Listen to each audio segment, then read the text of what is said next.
The silence was a tangible weight, thicker and more oppressive than the heavy fog that clung to the frozen earth. It was a silence born of anticipation, of bone-deep cold, and the knowledge that a great and terrible violence was poised just beyond the tree line. This was the Ardennes, December 1944, a place of ancient forests and rolling hills that now lay buried under a blanket of pristine snow. The American soldiers of the 106th Infantry Division, a unit with more greenhorns than hardened veterans, had been told this was a quiet sector, a place for rest, a place to get used to the European winter and the low-slung gray of the Belgian sky. It was anything but. The cold was a living enemy, a constant gnawing presence that seeped through every layer of wool and canvas. It froze the grease in the rifles and made every breath a cloud of white vapor that hung in the air like a fleeting ghost. Sergeant Frank Duke Ellington, a man whose face was etched with the lines of Anzio and North Africa, watched the swirling mist from a foxhole that felt more like a grave. He was a product of the Bronx, a man who swore he'd never seen so much snow in his life, and he loathed every bitter inch of it. The foxhole was too shallow, dug into soil that was a rock-hard tomb of frozen mud. His breath misted around the M1 Garand cradled in his arms, the metal so cold it bit at his skin. Across from him, huddled for warmth, was Private Thomas Tommy Miller, a boy from rural Iowa whose cheeks were chapped crimson and whose eyes held the wide, fearful stare of a frightened deer. Tommy was 19, a farm boy who knew how to work hard but had never known a hard day like this. He'd joined up full of patriotic fire, but the bitter reality of the front had extinguished that fire and replaced it with a shivering, uncertain dread. "Hear that, Duke?" Tommy whispered, his voice cracking like dry wood. Duke listened, hearing only the wind soughing through the skeletal branches of the pines. "Hear what, kid?" "Nothing," Tommy said. "That's what. Too quiet. Like the world's holding its breath." Duke grunted in agreement. "Ain't natural. I've been in quiet before, but this ain't it. This is the quiet before the storm. I can smell it." The Germans, who had held the line for so long against the Allied advance, had fallen silent. For weeks, there had been the distant rumble of artillery, the sharp crack of rifle fire, the occasional probing patrol. Now nothing. It was this absolute void of sound that filled the Americans with a profound unease. They had been told the German army was on its last legs, that their divisions were stripped bare, manned by old men and young boys. But Duke, with the animal instinct of a man who had survived too many battles, didn't believe it. He saw the cold, a cruel and efficient killer, as the prelude to something even worse. He thought of Patton, far to the south, pushing his Third Army toward the German border, a force of relentless momentum. He wondered if Patton knew how quiet it had become here. He wondered if Patton cared. In the German lines, the atmosphere was one of grim, disciplined readiness, laced with a potent dose of arrogance. Obersturmführer Klaus Richter surveyed the American positions through his binoculars, a sneer twisting his lip. He was a veteran of the Eastern Front, a man who had seen the snow turn red with the blood of millions, and he held a profound contempt for the soft, well-fed Americans. His soldiers, hardened and ruthless, shared his sentiment. They had been told of the Allied complacency, of the ease with which the Americans had settled into their quiet sector. They had seen the Christmas decorations strung up on foxhole entrances, the telltale signs of a unit that felt safe and secure. It was an insult, a laughable, unforgivable act of American naivete. Richter turned to his aide, a fresh-faced lieutenant whose youth belied a fanatical zeal for the cause. "They are children playing at war," Richter said, the words a low growl. "They think a few inches of snow will protect them from our wrath. They have no concept of what is coming. They are weak, unaccustomed to true hardship. The cold is a friend to us, a weapon. To them it is merely an inconvenience. We will show them what a true winter war is."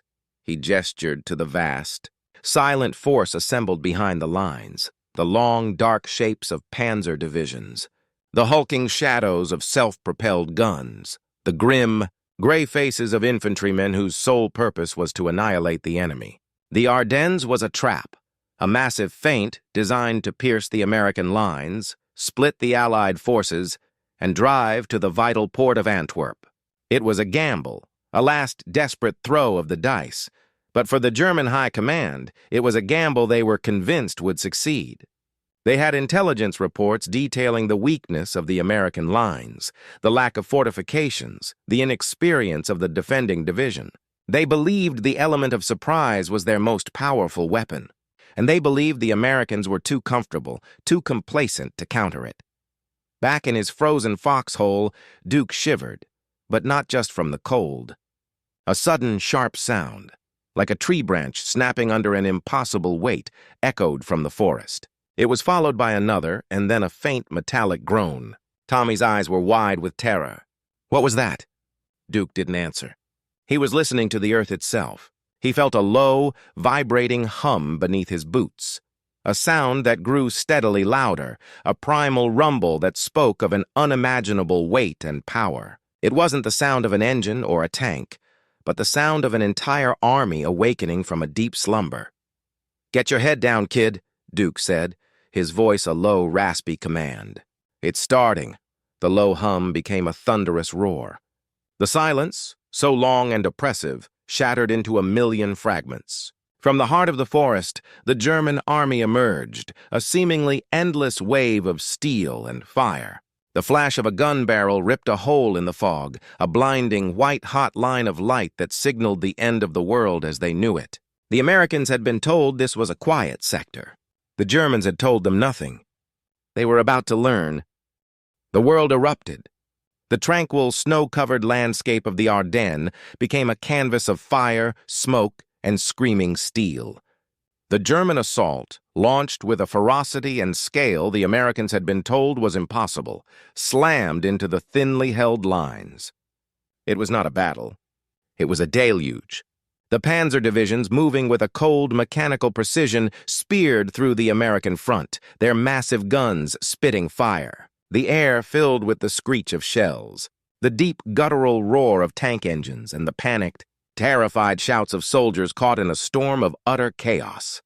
Tommy Miller, his heart hammering against his ribs like a trapped bird, fired his M1 rifle until the barrel was too hot to touch. He was a farm boy from Iowa, and the sounds of war were 1,000 times more terrifying than any thunder he had ever heard.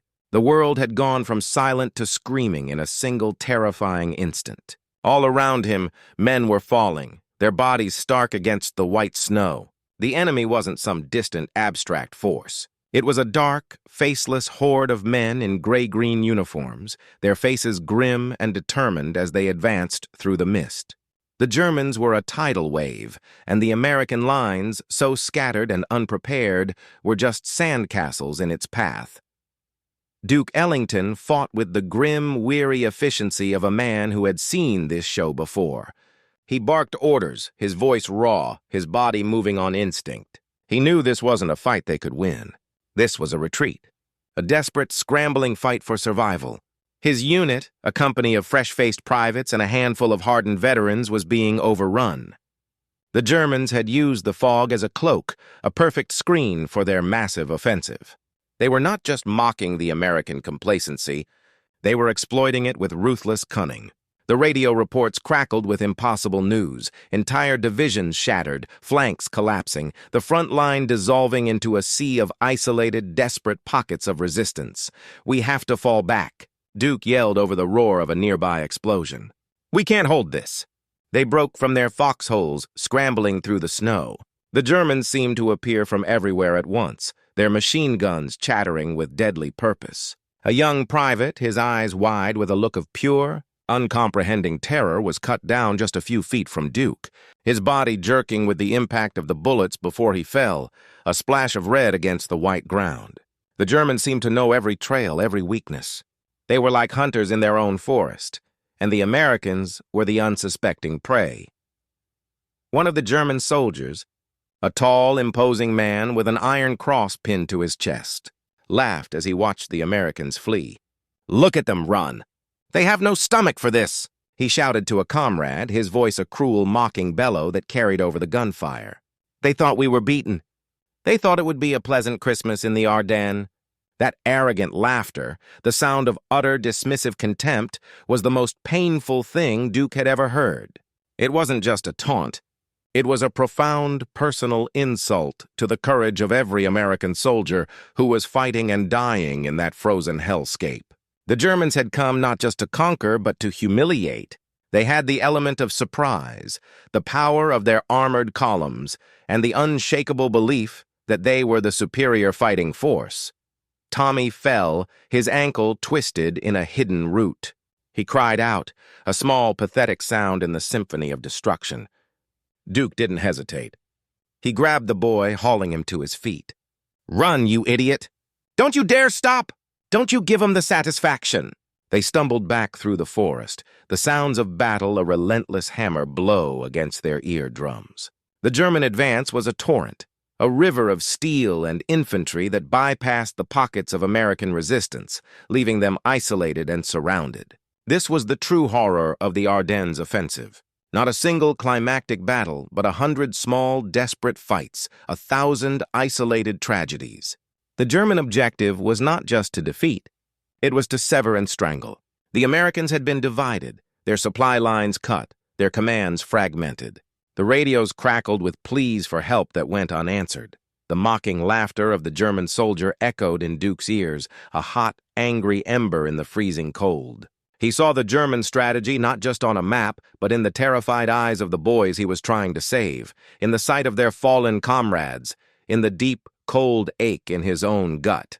They were trying to break them, not just with bullets and shells, but with a profound, soul-crushing humiliation.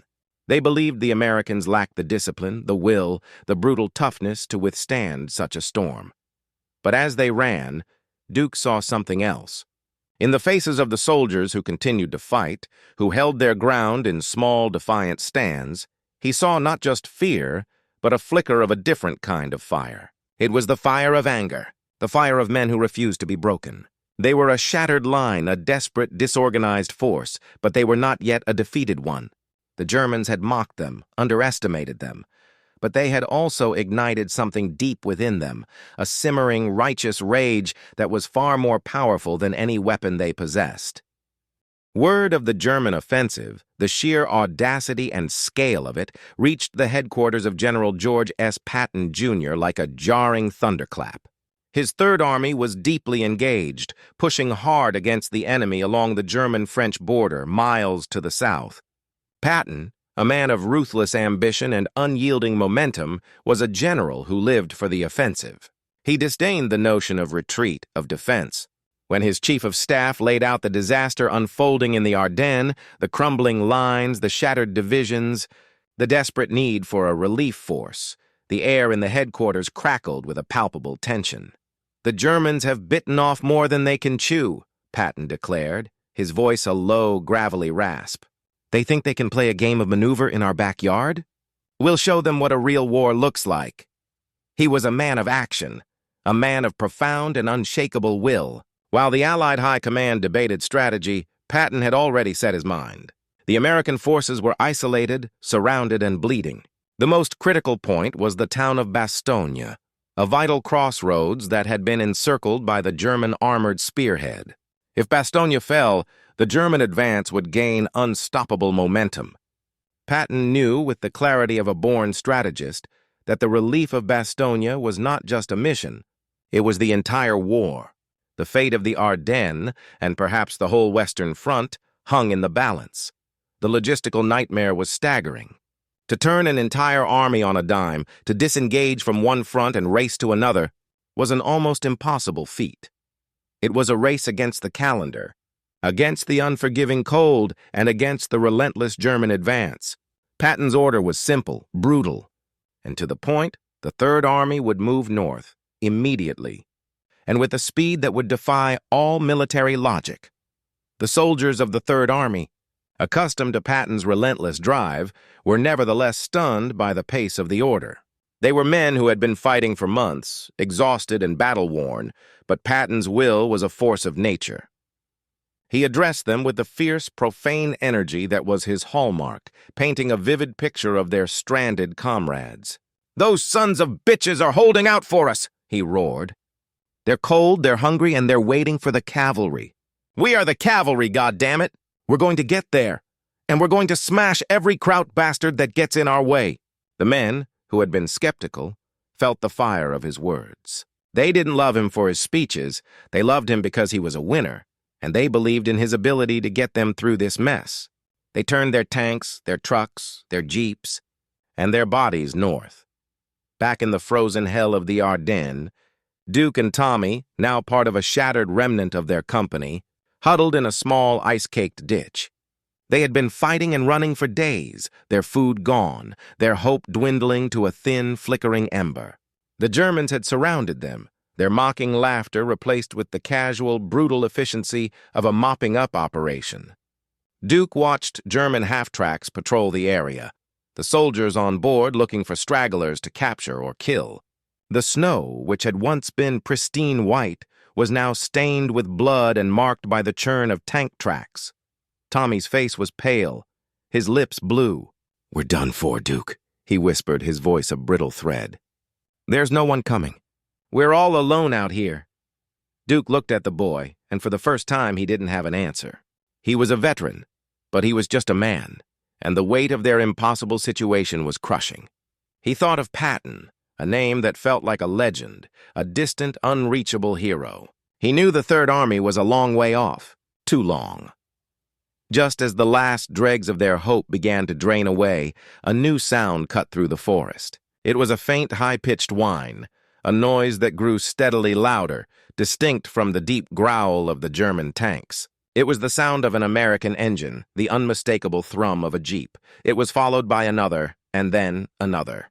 Then the deep, reassuring rumble of a Sherman tank, a sound that felt like a promise. Duke rose to his knees, his heart pounding with a wild, desperate hope. He saw a flash of olive drab moving through the trees, not furtively, but with a bold, determined purpose. A column of men, their faces grimed with dirt and exhaustion, were moving fast, their weapons ready. It wasn't just a patrol. It was a force, a relief column. An officer, a captain with a worn face and a deep confidence set to his jaw, saw them and stopped. "Get on your feet, boys," he called out, his voice sharp and clear. "Patton's here. The party's over for those Krauts." It was the most beautiful sound Duke had ever heard.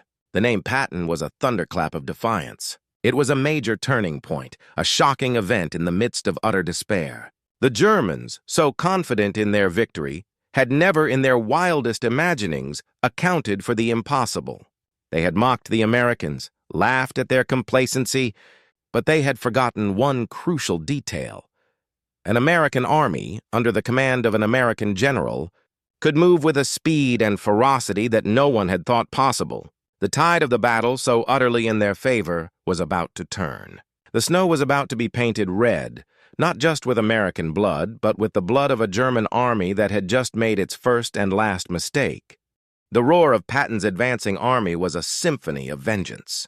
Shermans, Hellcats, and 1,000 half-tracks poured into the teeth of the German advance, a relentless, punishing counterattack. The Germans, who had been pushing forward with such confidence, were utterly stunned. Their overextended columns, their supply lines stretched thin by their own rapid advance, were suddenly met by a force they had been told was hundreds of miles away. The element of surprise, which they had used so effectively, had now been turned against them with devastating speed. The German panzers, which had so easily outmaneuvered the green American divisions, now found themselves facing battle-hardened veterans of the Third Army, men who had seen every trick in the book and were ready to return the favor with interest. The climax of the battle was the fight for the perimeter of Bastogne. The German forces, enraged by the unexpected arrival of Patton's men, redoubled their efforts to crush the defenders. For the men of the 101st Airborne, who had been holding the vital crossroads for days in a desperate, freezing standoff, the sight of Patton's tanks was the greatest Christmas gift they could have ever received. For Duke and Tommy, now folded into a veteran unit of the Third Army, the relief of Bastogne was a brutal up-close fight. The snow, once a symbol of the desolate, freezing conditions, became the canvas for a hellish masterpiece of violence. The American and German forces clashed in close-quarters combat, their bodies a blur of motion against the white landscape. Tank shells streaked through the air, their impacts tearing great chunks from the frozen earth and sending geysers of snow and shrapnel skyward. Machine guns chattered an endless, deadly staccato. It was a meat grinder, a battle of pure will and attrition. Duke, his face caked with grime and exhaustion, fought with a cold fury. The German mockery, the sight of his comrades falling in the initial onslaught, the memory of that arrogant laughter, it had all coalesced into a potent, burning rage. He saw a German soldier firing on a medic, a red cross on his helmet, and a shot of pure anger coursed through him. He didn't think, he acted. He fired, and the German fell, a lifeless heap in the snow. Tommy, still just a boy, fought with a desperate courage born of pure terror. He watched a tank duel unfold before his eyes, a German Panther and a Sherman exchanging fire at point-blank range. The Panther's powerful 80mm gun struck the Sherman, and the American tank exploded in a blinding flash of orange flame, the crew's screams swallowed by the roar of the explosion. Tommy didn't run. He had seen too much to run. He had lost too many friends to turn his back now. He saw a German squad advancing, a look of grim determination on their faces, and he emptied his rifle into them, feeling no satisfaction, only a profound, numbing emptiness. The climax of the fighting came in a massive, swirling melee on the outskirts of Bastogne. The two armies, locked in a ferocious embrace, fought for every inch of ground. The ground itself, once a quiet, untouched field, was now churned up and littered with the grim debris of war.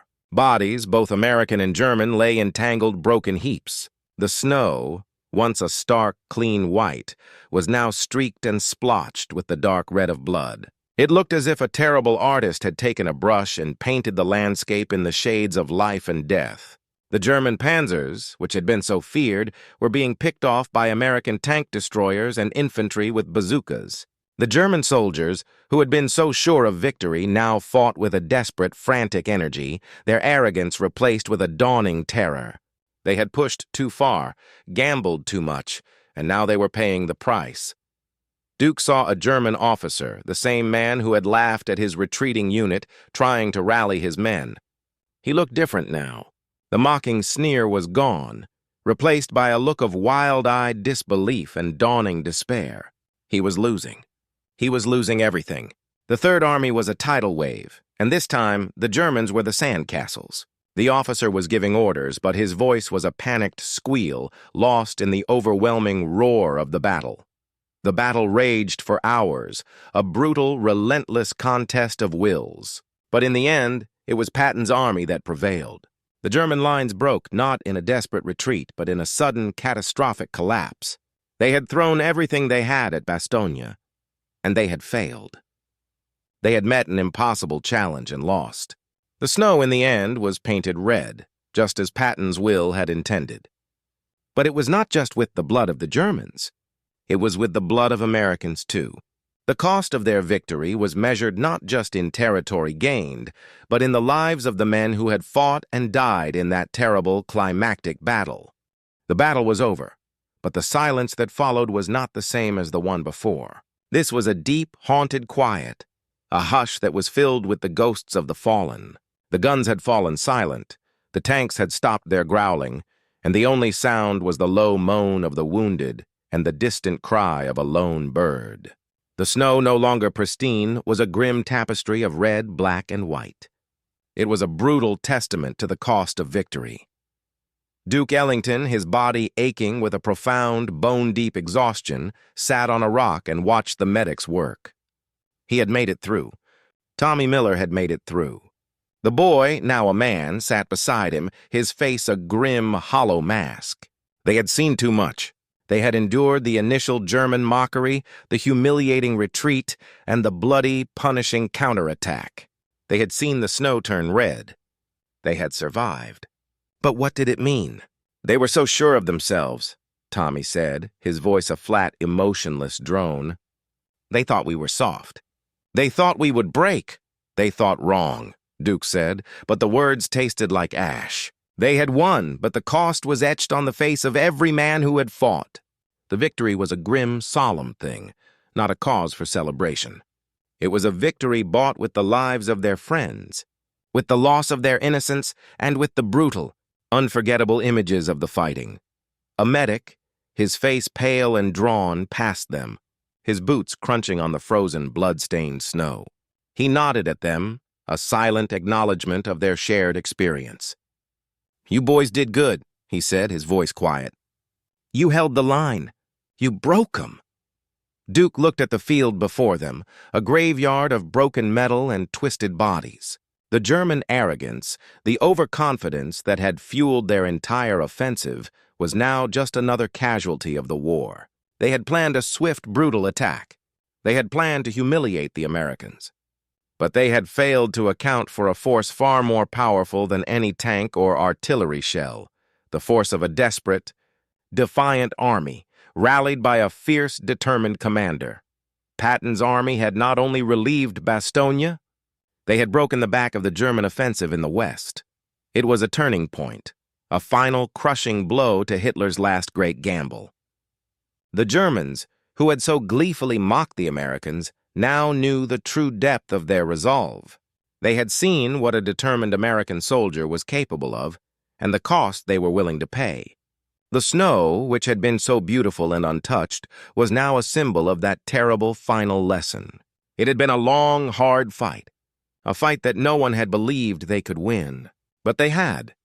In the end, it wasn't about strategy or superior firepower. It was about the men who fought in the freezing cold, who held their ground against overwhelming odds, who watched their friends die and kept fighting. It was about the men who painted the snow red, not out of malice, but out of a deep and unshakable resolve to see the job done. The war would continue, but the Battle of the Ardennes would forever be remembered as the moment the German army learned the true meaning of American grit. The mocking laughter had been silenced, replaced by the deep, haunted silence of a frozen battlefield, a silence that spoke volumes about the triumph of the human spirit in the face of impossible odds. The war would end. The men would go home. But the memories of that winter, of the deep cold and the red snow, would stay with them forever. They would be the ones to carry the story of what happened in the Ardennes, a story of sacrifice, heroism, and the ultimate brutal triumph of good over evil. A story that began with a laugh and ended with a color.